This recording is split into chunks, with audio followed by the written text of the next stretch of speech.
الحمد لله نحمده ونستعينه ونستغفره ونؤمن به ونتوكل عليه ونعوذ بالله من شرور أنفسنا ومن سيئات أعمالنا من يهده الله فلا مضل له ومن يضلل فلا هادي له وأشهد أن لا إله إلا الله وحده لا شريك له وأشهد أن محمدا عبده ورسوله اللهم صل على محمد وعلى آل محمد كما صليت على إبراهيم وعلى آل إبراهيم إنك حميد مجيد اللهم بارك على محمد وعلى آل محمد كما باركت على إبراهيم وعلى آل إبراهيم إنك حميد مجيد رب اشرح لي صدري ويسر لي أمري واحلل عقدة من لساني يفقهوا قولي سبحانك لا علم لنا إلا ما علمتنا إنك أنت العليم الحكيم أما بعد فإن خير الحديث كتاب الله وخير الهدي هدي محمد صلى الله عليه وسلم وشر الأمور محدثاتها وكل محدثة بدعة وكل بدعة ضلالة وكل ضلالة في النار فأعوذ بالله من الشيطان الرجيم بسم الله الرحمن الرحيم قال الله تعالى في القرآن المجيد يا أيها الذين آمنوا كونوا قوامين بالقسط شهداء لله ولو على أنفسكم أو الوالدين والأقربين إن يكن غنيا أو فقيرا فالله أولى بهما ولا تتبعوا الهوى أن تعدلوا وإن تلووا أو تعرضوا فإن الله كان بما تعملون خبيرا قابل صد احترام محترم سامعین اکرام، ہر قسم کی تعریفات اس خالق مالک ارض و سماوات کے لیے اور لاکھوں کروڑوں درود و سلام آپ محمد مصطفیٰ صلی اللہ علیہ وآلہ وسلم کی ذات اقدس پر۔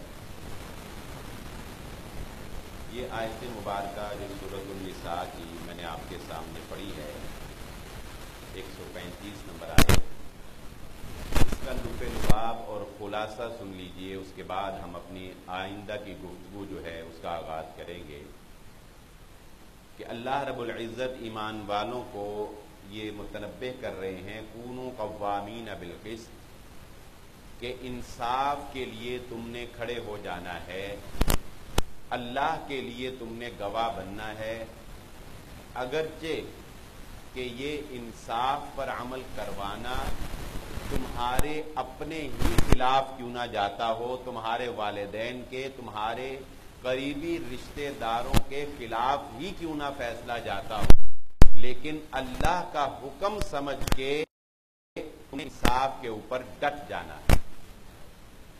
کسی امیر کی دولت کو نہیں دیکھنا، کسی غریب کی کمزوری کو نہیں دیکھنا، کسی تعلق کو نہیں دیکھنا، جہاں بات اللہ اور اس کے رسول صلی اللہ علیہ وآلہ وسلم کے فیصلے کی آ جائے، انصاف کی آ جائے، وہاں تم نے انصاف کا اور حق کا ساتھ دینا ہے۔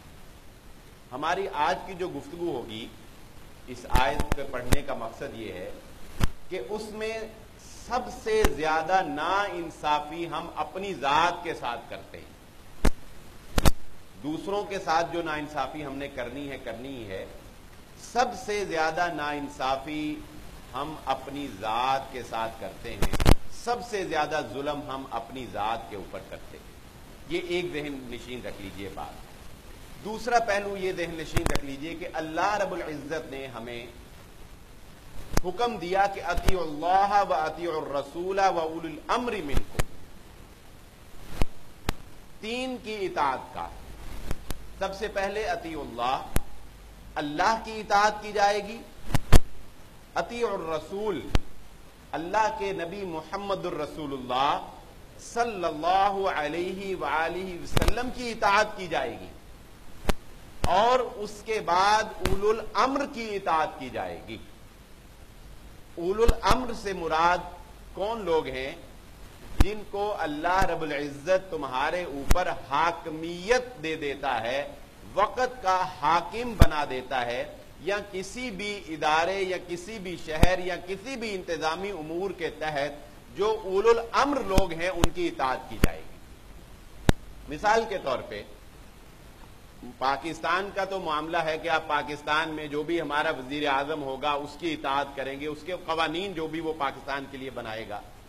میں چھوٹے لیول سے آپ کو ایک مثال سے سمجھا دیتا ہوں کہ ہمارا یہ ایک ادارہ ہے چھوٹا سا، یہ مسجد دارالسلام، اس میں ایک اولو الامر ہے، ایک اس کا حاکم ہے جو انتظامی امور میں فیصلہ سناتا ہے۔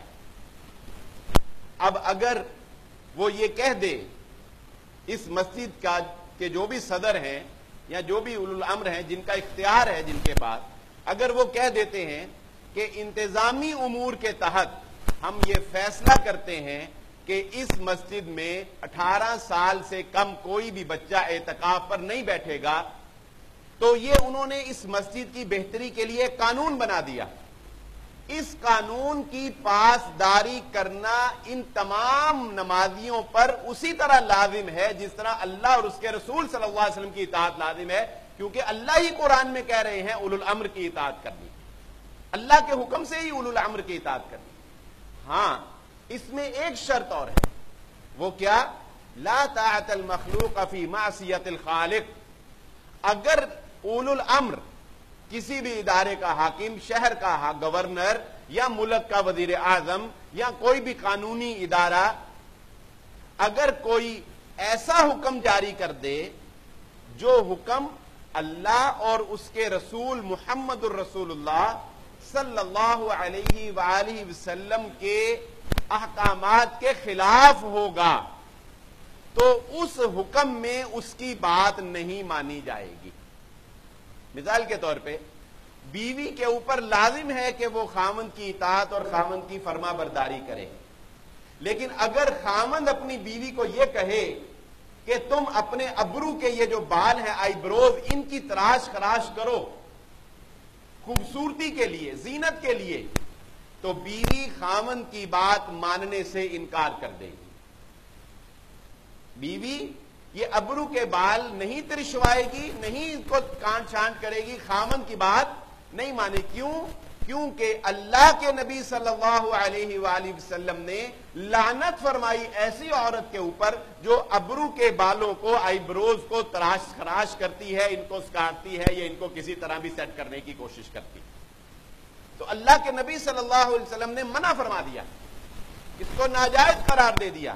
تو اب کسی خامند کی خوشنودی کے لیے بیوی اللہ کے نبی صلی اللہ علیہ وسلم کے حکم کی خلاف ورزی نہیں کر سکتی۔ اسی طرح اولو الامر کی اطاعت کی جائے گی، ان کی بات مانی جائے گی، لیکن اولو الامر کی اطاعت میں اللہ اور اس کے نبی محمد الرسول اللہ صلی اللہ علیہ وآلہ وسلم کی نافرمانی نہیں کی جا سکتی۔ اسی طرح اولو الامر کی جانب سے اگر کچھ ایسے قوانین بھی لاگو کر دیے جائیں، یہ میں اپنے معاشرے کو ملحوظ خاطر رکھتے ہوئے بات کر رہا ہوں، کیونکہ دیکھیں ہم نے اس معاشرے میں رہنا بھی تو ہے نا، جینا بھی تو ہے۔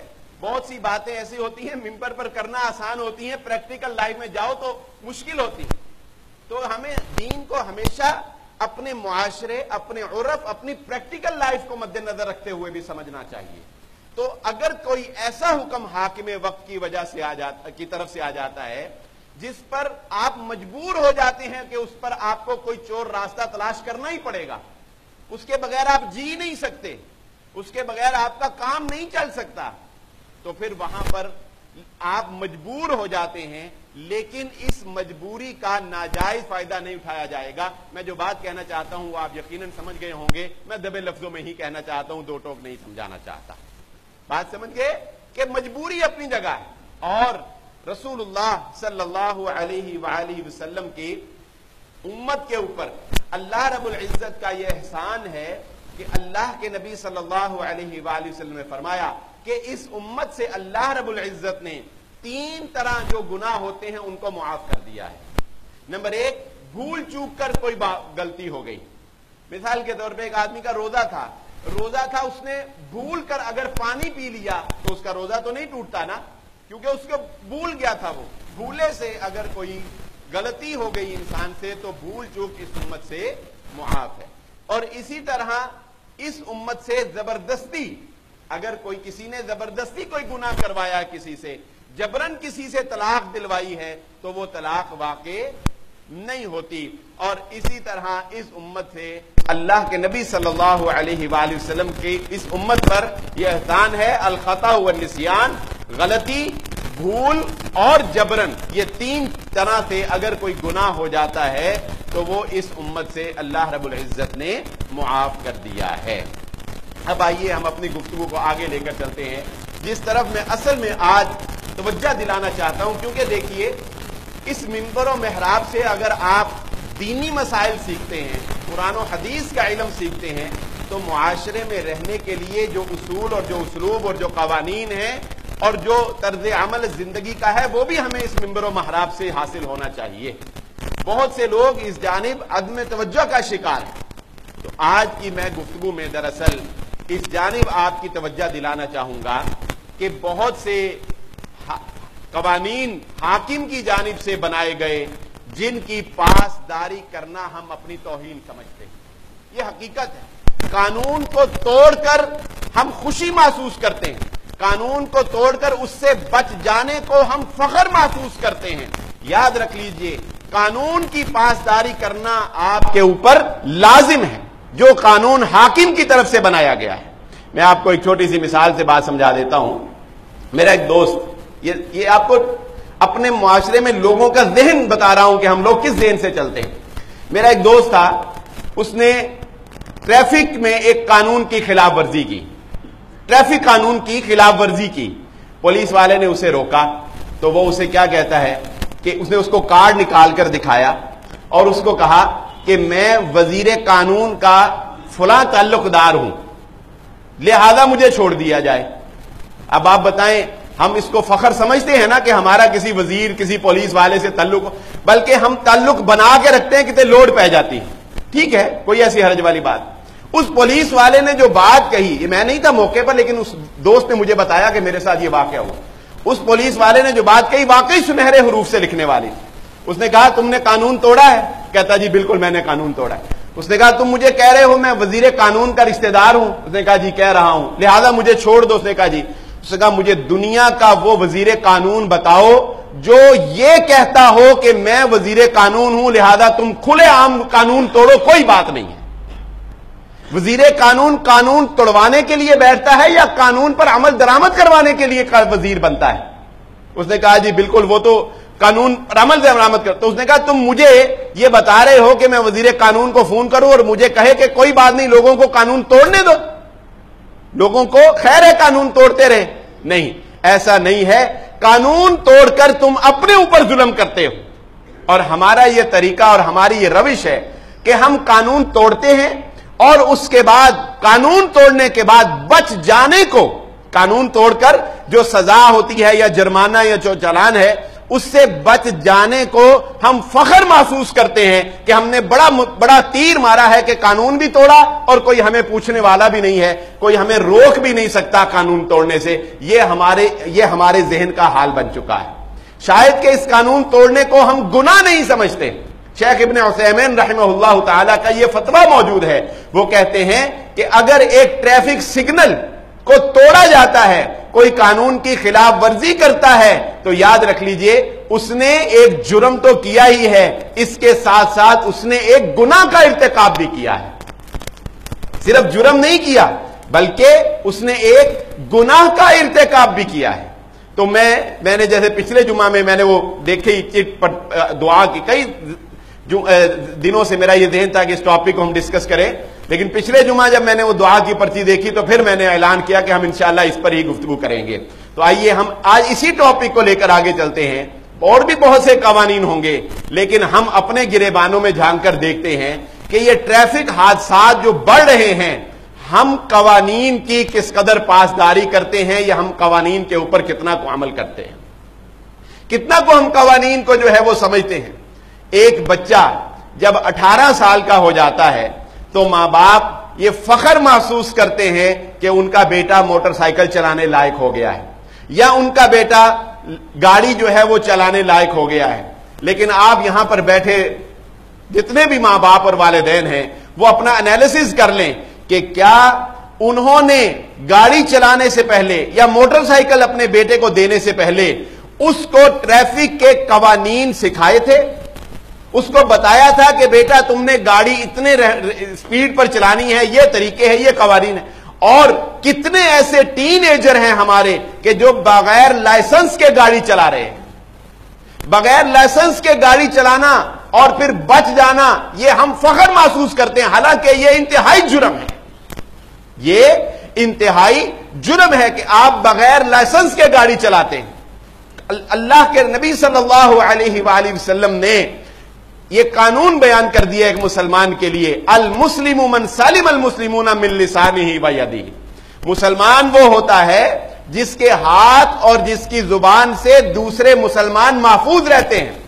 ہم سمجھتے ہیں کہ شاید کسی کو تھپڑ مار دینا ہی جو ہے وہ اس ہاتھ سے نقصان پہنچانا ہے، یا کسی کو زبان سے گالی دے دینا ہی جو ہے وہ زبان سے نقصان پہنچانا ہے۔ نہیں، جب ایک مشین کے سٹیئرنگ پر، ڈرائیونگ سیٹ پر آپ بیٹھ گئے ہیں تو اب اس مشین سے اگر کسی کو نقصان پہنچتا ہے تو وہ آپ نے اپنے ہاتھ سے اس کو نقصان پہنچایا ہے، اس کے ذمہ دار آپ ہیں، ڈرائیور ذمہ دار ہوتا ہے نا۔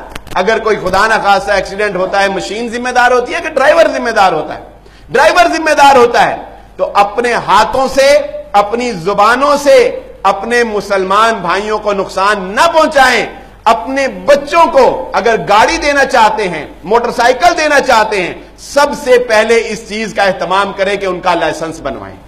اب تو لائسنس گھر بیٹھے ہی بن جاتا ہے، کوئی مشکل کی بات بھی نہیں ہے۔ بہرحال کوشش تو یہی کرنی چاہیے کہ قانونی طریقے سے، جیسا کہ میں نے پہلے ذکر کیا، ہماری پہلی کوشش یہ ہوتی ہے کہ غیر قانونی طریقے سے کام، پہلی کوشش ہماری یہ ہوتی ہے۔ اگر غیر قانونی طریقے سے کام نہیں ہو سکتا پھر مجبوراً ہم قانونی راستہ اختیار کرتے ہیں اور کہتے ہم یہ ہیں کہ حکومت بڑی پیڑی ہے، کہتے ہم یہ ہیں کہ عملہ بہت برا ہے، کہتے ہم یہ ہیں۔ اس میں کوئی شک نہیں ہے کہ ہر کوئی اپنی ذمہ داری پوری نہیں کر رہا، لیکن ہمارا مزاج بھی مانے یا نہ مانے یہی بن چکا ہے کہ ہم کوئی بھی کام کرنے کے لیے پہلے غیر قانونی راستہ تلاش کرتے ہیں، اگر نہیں بن پاتا پھر ہم قانونی راستہ دیکھیں۔ ہونا تو یہ چاہیے کہ پہلے قانونی راستہ تلاش کرو، صحیح طریقے سے کام کرو۔ اگر کوئی مجبوریاں ایسی آڑے آ جاتی ہیں، اگلا بندہ جان بوجھ کر تنگ کر رہا ہے جیسا کہ محکموں میں ہوتا ہے، تو پھر انسان جو ہے وہ مجبور ہے، تو پھر چلے اس میں کوئی اس کا اور وہ اللہ کا معاملہ ہے کہ وہ کون سا راستہ اختیار کرتا ہے، لیکن کم از کم اپنا مزاج اس معاملے میں تو بدلو۔ اور یہ بات بھی ذہن نشین رکھ لیجئے، ہمارے ہاں ایک عدم برداشت کی عجیب سی کیفیت ہے، اور دوسرے کو نقصان پہنچانے کے لیے کو ہم بڑا فخر محسوس کرتے ہیں۔ ایک آپ کو بڑا پیارا قانون اللہ کے نبی صلی اللہ علیہ وآلہ وسلم کا بیان کر دیتا ہوں۔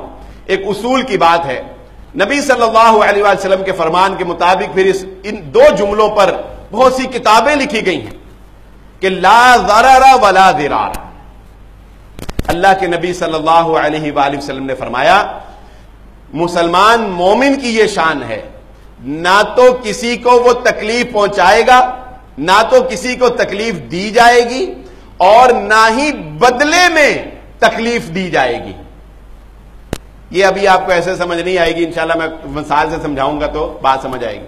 سوائے حدود اللہ کے اور قصاص کے، مثال کے طور پہ اگر کوئی آدمی کسی کی گاڑی کا شیشہ توڑ دیتا ہے، اگر کوئی آدمی، دیکھیں اسلام کے ہر قانون میں کتنی حکمت ہے، اگر ایک شخص کسی دوسرے کی گاڑی کا شیشہ توڑ دے تو اب اسلام کیا کہتا ہے؟ بدلے میں اس کی گاڑی کا شیشہ توڑ دو؟ بتائیں، نہیں۔ قصاص اور حدود اللہ میں ایسے ہوگا، اگر کوئی قتل کرتا ہے تو قتل کے بدلے قتل کیا جائے گا۔ اگر کوئی کسی کی گاڑی کا شیشہ توڑتا ہے تو شریعت ہمیں یہ کہتی ہے لا ضرر ولا ضرار، کہ بدلے میں اس کا شیشہ نہیں توڑا جائے گا، اس سے نقصان کی تلافی کروائی جائے گی۔ اس سے کہا جائے گا اس کا نقصان بھرو، وگرنہ اس کا بھی ٹوٹ گیا اس کا بھی ٹوٹ گیا، بتائیں کیا فائدہ کیا ہوا؟ 100 تو اس کا لگنا ہی لگنا ہے نا، اگر 100 روپے کا شیشہ ہے لگنا ہی لگنا ہے، وہ 100 اس کا نہیں بلکہ وہ اس کی گاڑی پر لگائے گا۔ ہمارا حال یہ ہے کہ ہم یہ دیکھتے ہیں کہ اس نے میرا شیشہ توڑا، اب اس کی پوری گاڑی توڑ دو، اس نے مجھے نقصان پہنچایا، اب اس کا پورا نقصان کر کے چھوڑو۔ بتائیے ہمارا مزاج ہے کہ نہیں ہے؟ جبکہ شریعت ہمیں یہ کہتی ہے کہ جہاں جس سے نقصان ہوا ہے وہ اس کے نقصان کی تلافی کرے گا، اور ہمارا حال یہ ہے جیسا کہ میں نے شروع میں ذکر کیا کہ ہم اپنا جرم تسلیم کرنے کے لیے تیار نہیں، ہم یہ ماننے کے لیے تیار نہیں ہیں کہ ہمارے خلاف فیصلہ آ جائے۔ اگر ہمارے روڈ پر چلتے ہوئے کسی سے ایکسیڈنٹ ہو جاتا ہے، آپ نے دیکھا ہوگا ہمارا پہلا طرز عمل کیا ہے؟ وہ نکلتا ہے، اس کو کہتا ہے تیری آنکھیں نہیں ہیں، تو انا ہو گیا ہے، تو فلاں ہے، تو کہتے ہیں کہ نہیں کہتے؟ اس کو غصہ آ جاتا ہے، وہ کہتا ہے تیرے پہ اودھی سڑک ہے، انجے اونجے تو ادھروں آ رہے۔ بتائیے پہلے ہی، یعنی پہلے ہی ہم برے برے جملوں کا تبادلہ کرتے ہیں، یہ سوچتے ہی نہیں کہ غلطی اس کی تھی یا میری تھی، یہ تو نہیں سوچتا کوئی کہ غلطی کس کی تھی۔ ایکسیڈنٹ ہوا، پہلے ہی اٹھتے ہی جو ہے وہ ایک دوسرے کو برے جملے کسے، اور لہذا وہ لڑائی میں تبدیل ہو گئے، اور بجائے اس کے کہ وہ جو مالی نقصان تھوڑا ہوا تھا وہ جانی نقصان میں بھی بدل جاتا ہے، ایک دوسرے کا سر پھاڑ دیتے ہیں، پھر پتہ نہیں کیا کچھ ہوتا ہے۔ یہ ہمارے معاشرے کا حال ہے۔ ٹھیک ہے، جب انسان روڈ پر گاڑی چلاتا ہے، کہیں ایکسیڈنٹ ہو گیا، کہیں اس کی گاڑی لگ گئی، تو اس کا کیا حل ہے؟ بھائی تحمل مزاجی کے ساتھ سب سے پہلے تو یہ دیکھو کہ تمہاری گاڑی روڈ میں کھڑی ہوگی، پیچھے کتنی لمبی لائن، لوگوں کا کتنا نقصان ہو گیا ہو۔ میں آپ کو اپنا ایک واقعہ سناتا ہوں، چلیے یہاں سے گفتگو آگے لے کے جائیں گے۔ دارالسلام مسجد سے میں جمعہ پڑھا کے نکلا، گاڑی پہ جا رہا تھا، تو میرے پیچھے ایک گاڑی والا بہت ہارن دے رہا تھا، تو میں نے اس کو رستہ تو دے دیا، لیکن مجھے بڑا غصہ آیا، وہ ہارن پہ ہارن دے جا رہا ہے، مجھے بڑا غصہ آیا فطری طور پر۔ میں کہ یار کیا اتنے ہارن دے رہے، ایک دفعہ اتنے ہارن دے دیا، مجھے سمجھ آ گئی میں نے رستہ دے دینا ہے، تو یہ مجھے ہارن پہ ہارن دے جا رہا ہے۔ تو میں نے اس کو خیر رستہ دیا، تو وہ میرے آگے ہو گیا۔ تو مجھے انتہائی افسوس ہوا اپنی سوچ کے اوپر جب میں نے اس کی گاڑی کو ٹرن لیتے ہوئے دیکھا تھا، اور مجھے افسوس ہوا کہ مجھے غصہ کیوں آیا اس کے اوپر، کیونکہ اس نے گاڑی جب ٹرن کی تو وہ میاں ٹرسٹ ہسپتال کے اندر گاڑی لے کر چلا گیا۔ تو مجھے اندازہ ہوا کہ وہ بیچارہ تو اس وقت اس کا کوئی بچہ بیمار ہوگا، کوئی بچہ جو ہے وہ اس کا تکلیف میں ہوگا، اس لیے وہ ہارن کے اوپر ہارن بجائی جا رہا۔ تو ہمیں دوسرے کی مجبوری کو سمجھنا چاہیے، ہمیں بغیر وجہ جانے اور بغیر جو ہے وہ کسی معاملے کو جانے خام خواہ جو ہے وہ غصے کا شکار جو نہیں ہو جانا چاہیے۔ تو ہم کسی کو رستہ دینے کو اپنی توہین سمجھتے ہیں، اور اگر معاملہ ہو جائے تو ہم لڑائی جھگڑے کے اوپر اتر آتے ہیں۔ بھائی اگر ایکسیڈنٹ ہو گیا، اپنی گاڑی سب سے پہلے سائڈ پر لگاؤ تاکہ تم راستہ کاٹنے کا جو جرم کر رہے ہو اس کے مرتکب نہ ہو جاؤ۔ محمد الرسول اللہ صلی اللہ علیہ وآلہ وسلم سے سڑک پر بیٹھنے کی صحابہ اکرام نے اجازت مانگی۔ پہلے تو اللہ کے نبی صلی اللہ علیہ وآلہ وسلم نے سڑک پر بیٹھنے سے ہی منع فرمایا صحابہ اکرام کو۔ پہلی بات ذہن نشین رکھ لیں، سڑک پر بیٹھنا منع ہے، محلوں میں، گلیوں میں، سڑکوں کے اوپر بیٹھنا منع نبی صلی اللہ علیہ وسلم نے کیا۔ صحابہ نے کہا اللہ کے نبی صلی اللہ علیہ وسلم اگر کوئی چارہ نہ ہو اس کے بغیر، یعنی کوئی مجبوری ایسی ہے کہ وہاں بیٹھنا ہی پڑ جاتا ہے، تو پھر اللہ کے نبی صلی اللہ علیہ وسلم نے فرمایا اس راستے کا حق ادا کرو۔ اس راستے کا حق کیا ہے کہ نبی صلی اللہ علیہ وسلم نے فرمایا راستے سے تکلیف کو دور کرو، راستہ بند نہیں کرنا۔ یہ نہ ہو کہ تم کسی ایسی جگہ پر بیٹھ جاؤ جس کی وجہ سے لوگوں کا راستہ کٹ جائے، لوگوں کو گزرنے میں مشکل ہو۔ راستے سے تکلیف کو دور کرو، اور اپنی آنکھ کے اندر حیا پیدا کر کے نظروں کو جھکا کر بیٹھا کر، یہ نہیں ہر آتی جاتی کو تاڑو اور تم چوکوں میں بیٹھ کر۔ راستے پر بیٹھنے کے بھی حقوق اللہ کے نبی صلی اللہ علیہ وآلہ وسلم نے ہمیں بیان کیے ہیں۔ راستہ کاٹنے کی اجازت محمد الرسول اللہ صلی اللہ علیہ وسلم نے دی۔ آپ جانتے ہیں 7 جگہ پر نماز پڑھنا منع ہے، 7 جگہ پر نماز پڑھنا منع ہے۔ ان میں سے ان 7 جگہوں میں سے جہاں ہم نماز نہیں پڑھ سکتے، اس کے علاوہ آپ کہیں بھی نماز پڑھ سکتے ہیں۔ جعلت الارض مسجدا، نبی صلی اللہ علیہ وسلم کے لیے ساری زمین مسجد بنا دی گئی۔ ان 7 جگہوں میں سے ایک جگہ راستے کے اوپر نماز پڑھنا ہے۔ راستے کے اوپر میں نے ہماری سادگی ہے. میں نے ایک وہ ویڈیو کلپ دیکھا, اس میں وہ دکھاتے ہیں جی کوئی جہاز میں نماز پڑھ رہا ہے, کوئی کہیں نماز پڑھ رہا ہے, اس میں ایک بڑے فخر سے ہم دکھاتے ہیں کہ سڑک کے اوپر ایک بندہ نماز پڑھ رہا ہے. بھئی غلط ہے.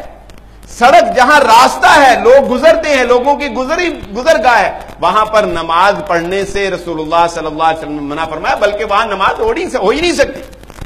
راستے کا اتنا اہتمام ہے, اور ہم لوگ اس کو معمولی سمجھتے ہیں کہ ہم لوگ جو ہے وہ راستہ جو ہے وہ کاٹ کر کھڑے ہو جاتے ہیں. اور اگلی بات, چلیے میں جب اس پر اسی ٹاپک کے اوپر سرچ کر رہا تھا تو میں نے ایک بڑی شاندار آرٹیکل پڑھا. ہم لوگ گاڑی چلاتے ہیں نا, تو آپ جانتے ہیں گاڑی کے اوپر ہائی بیم لائٹس ہوتی ہیں. ہائی بیم لائٹس قانونی طور پر بغیر وجہ کے ہائی بیم لائٹس جو ہے ان کا یوز کرنا وہ ناجائز ہے, الا کہ آپ ایچ آئی لائٹس یا جو وائٹ لائٹس ہوتی ہیں, ایچ آر لائٹس اور ایچ آئی ای لائٹس انہیں کہتے ہیں, جو ہائی بیم, وہ تو ہے ہی قانوناً جرم. لیکن ہائی بیم لائٹ جو ہے بغیر وجہ کے, آپ موٹر وے پر جا کر سفر کر کے دیکھ لیں یا لانگ ڈرائیو پر یا اپنے گھروں میں, آپ کی آنکھوں کو وہ لائٹ تکلیف دیتی ہے نا. اس کے باوجود ہم لوگ اس قانون کی خلاف ورزی کرتے. چائنا میں انہوں نے قانون بنایا, اگر کوئی بندہ بغیر ضرورت کے ہائی بیم لائٹس استعمال کرتا ہے, یعنی اس نے ہائی پہ ہی رکھی ہوئی ہے اور ڈرائیو کر رہا ہے, تو اس کو اسی وقت, انہوں نے ساتھ کلپس بھی دکھائے, ویڈیو کلپ, اسی وقت اس کو روکتے ہیں, اس کو ایک کرسی پر گاڑی کے سامنے بٹھاتے ہیں اور اس کی ہائی بیم لائٹس کر کے 1 منٹ تک اس کو کہتے ہیں اب تو ان کو دیکھ کر دکھا. یہ چائنا میں قانون ہے. اگر کوئی ہائی بیم لائٹ یوز کرتا ہے 1 منٹ تک اس کی لائٹوں کے سامنے بٹھا کر کہتے ہیں اس کو اب. اربن ایریا کے اندر 40 سے اوپر گاڑی چلانا منع ہے.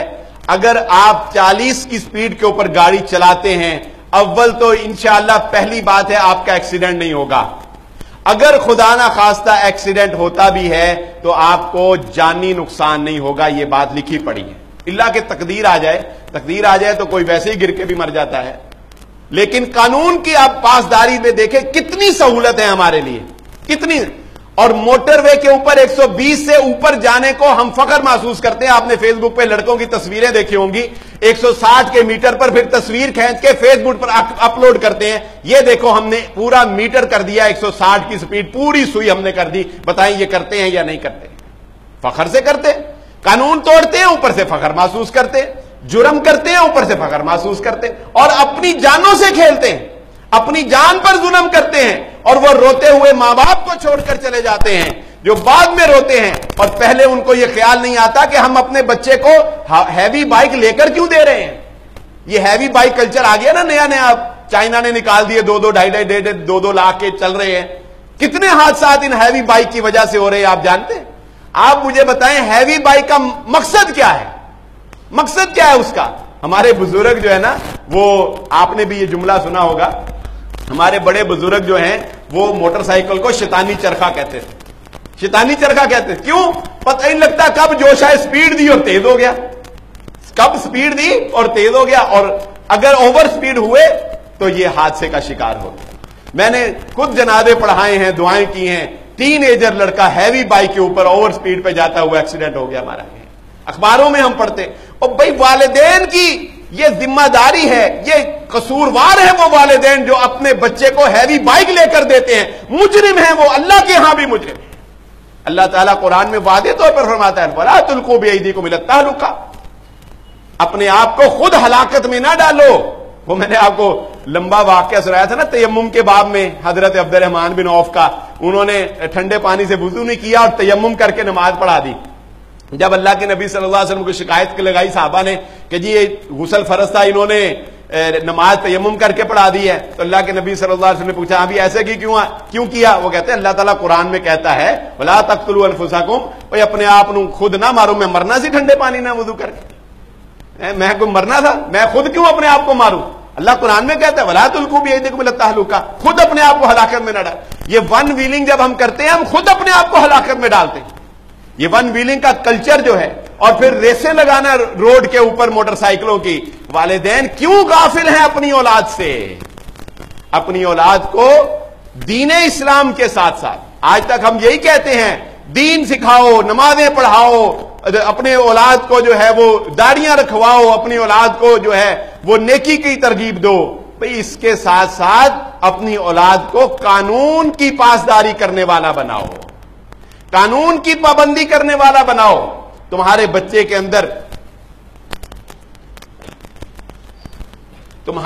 کے اندر یہ احساس ہونا چاہیے کہ میں نے قانون کے مطابق چلنا ہے۔ اور یہاں ہم کیونکہ ٹریفک کو ڈسکس کر رہے ہیں تو اس ضمن میں میں ایک اور بات جو ہے، مسئلے کی بات جو ہے وہ گوش گزار کرتا چلا جاؤں۔ پہلی بات تو دیکھیں، یہ ذہن نشین رکھیں کہ صنف نازک عورت کے اوپر مرد کو کسی طرح بھی کوئی بھی ایسا بوجھ نہیں ڈالنا چاہیے کہ جس کو اٹھانے کی اس میں طاقت نہ ہو، کوئی بھی بھار اس پر نہیں ڈالنا چاہیے۔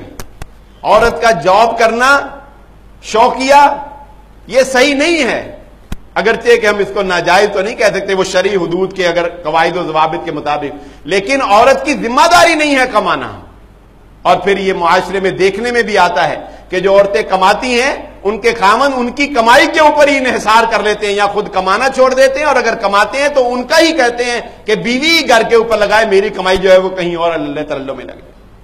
بہرحال بات یہ ہے کہ خاتون کا گاڑی ڈرائیو کرنا شرعی لحاظ سے یا قانونی اعتبار سے یہ کیسا ہے؟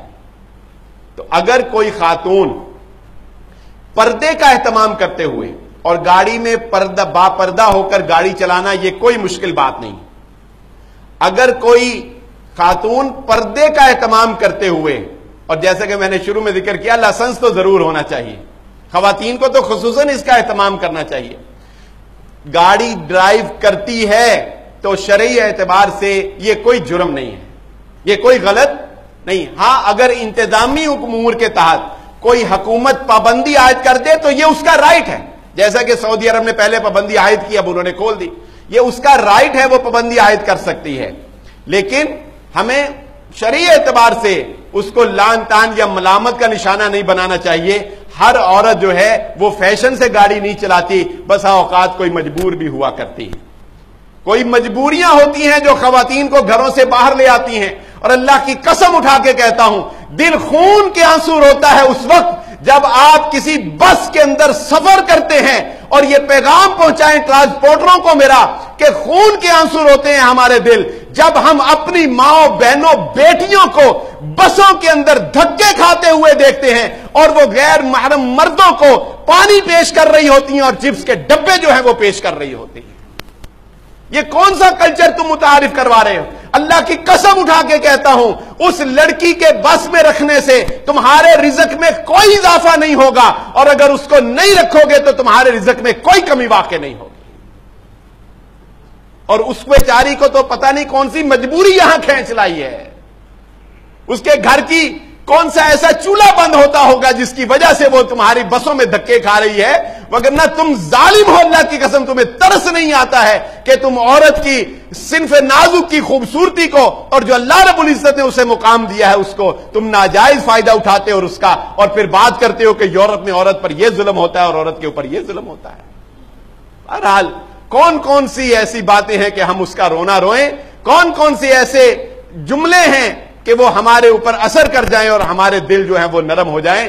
میری گفتگو کا مقصد آپ کو یہ توجہ دلانا تھا، میری گفتگو کا مقصد آپ کو یہ توجہ دلانا تھا کہ قانون کو توڑ کر، چاہے وہ ٹریفک کا قانون ہو، چاہے وہ کسی وابڈا کا قانون ہو، چاہے وہ ہمارے گھر کی تعمیر کا کوئی قانون ہو، قانون کو توڑ کر ہم کوئی بڑا تیر نہیں مارتے، ہم اپنے اوپر ظلم کرتے ہیں، ہم اپنی جان کو ہلاکت میں ڈالتے ہیں، اپنے بچوں کو جب ہم قانون توڑنے کی ترغیب دیتے ہیں تو دراصل ہم اپنے بچوں کے اوپر زیادتی کر رہے ہوتے ہیں، اپنے اوپر ظلم کر رہے ہوتے ہیں۔ حضرت عمر ابن خطاب رضی اللہ تعالیٰ عنہ نے کتنے ایسے قوانین بنائے جو انتظامی امور سے تعلق رکھتے تھے۔ حضرت عمر ابن خطاب رضی اللہ تعالیٰ عنہ کی سیرت میں نے بیان بھی آپ کو کیے، اب وہ وقت نہیں ہے، کتنے ایسے امور بنائے جو انتظامی امور سے تعلق رکھتے تھے، اور حضرت عمر ابن خطاب رضی اللہ تعالیٰ عنہ نے ان کے اوپر عمل درآمد کروا کے دکھایا ہے۔ عمل کروایا ان کے اوپر، اور صحابہ نے عمل کیا ان کے اوپر. کیوں؟ کیونکہ وہ قوانین انسانوں کی فلاح، انسانوں کی بہتری اور انسانوں کی اچھی زندگی اور اچھی بود و باش کے لیے بنائے جاتے ہیں. تو اس لیے یہ بات ذہن نشین رکھ لیجئے، قوانین کی پاسداری کرنا سیکھیے، اور یہ اللہ رب العزت کی نعمت ہے. اچھی سواری کا مل جانا، نبی صلی اللہ علیہ وآلہ وسلم نے فرمایا نا، 3 چیزوں میں، یہ سفر کا جب میں نے جمعہ پڑھایا تھا اس میں میں نے اس حدیث کی مکمل تشریح کی تھی، 3 چیزوں میں عدم موافقت ہو سکتی ہے. ان میں سے ایک سواری بھی ہے، کہ ہو سکتا ہے کہ کوئی سواری کسی کو ایسی ملے کہ اس کو، جو ہم کہتے ہیں نا پنجابی، راس نہیں آئی، وہ اس کو راس نہ آئے. اچھی سواری کا مل جانا جو آپ کو آرام دہ سفر کروائے، یہ اللہ تعالی کی نعمتوں میں سے ایک نعمت ہے، اور اللہ انسان کو جو نعمتیں دیتا ہے انسان کو اس کی قدر کرنی چاہیے.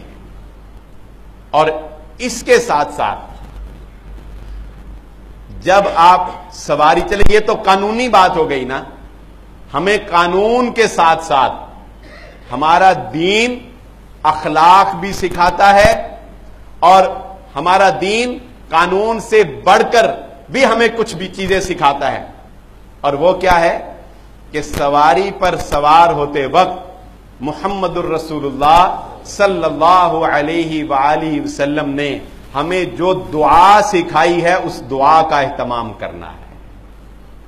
سبحان الذی سخر لنا ھذا وما كنا له مقرنین وإنا إلی ربنا لمنقلبون.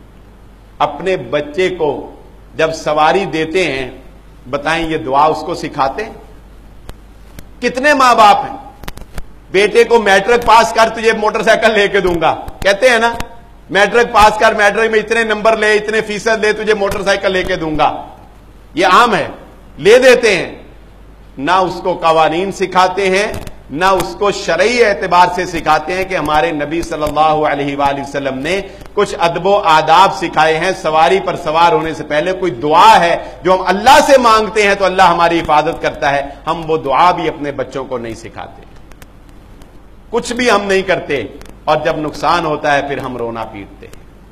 اللہ رب العزت سے دعا ہے اللہ مجھے اور آپ کو جو کہا اور جو سنا سمجھنے کی اور عمل کرنے کی توفیق عطا فرمائے. وما علیہ الا البلاغ.